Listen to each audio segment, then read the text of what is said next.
Dita botërore e fëmijëve i gjen mijëra fëmijë nëpër rrugët e të gjitha qyteteve të shtetit duke kërkuar lëmosh.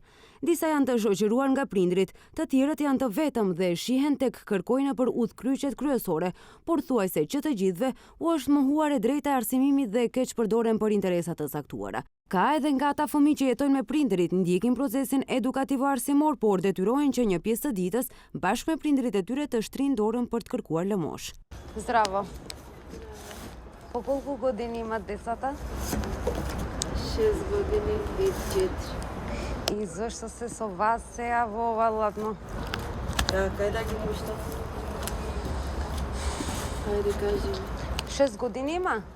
Оди во школа? Да. Оди во школа, super. Dragizmia nga Megjashit thekson se jo zyrtarisht numri i fëmijëve lypsar arrin deri në 2000.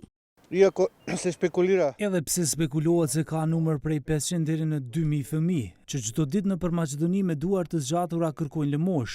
Fëmijët duhet që në kohë të fitojnë shprehi jetësore se ku do të jenë aktor aktiv dhe do të jenë model i mirë që tregon se mund të dilet nga rrethi i varfërisë dhe keqpërdorimit të mundit të fëmijëve.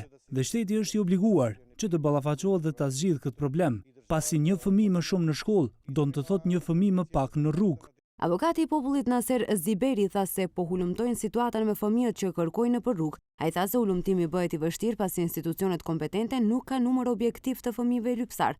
Sipas tij, ky numër zyrtarisht shënon 71 fëmijë, por është shumë larg realitetit.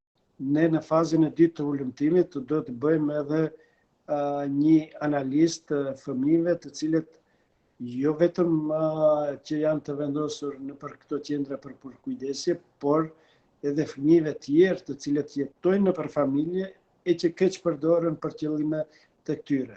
Dhe sipas informacioneve, por kuptohet jo zyrtare, ky numër është shumë i madh se sa i fëmijëve të cilët janë të vendosur dhe janë në përkujdesje të shtetit. Në ditën ndërkombëtare të fëmijëve, organizata botërore UNICEF, qeveria dhe Federata e futbollit dërguan porosi për kujdes shëndetësor të fëmijëve, proces edukativo-arsimor kualitativ për çdo fëmijë, si dhe mos diskriminim të fëmijëve.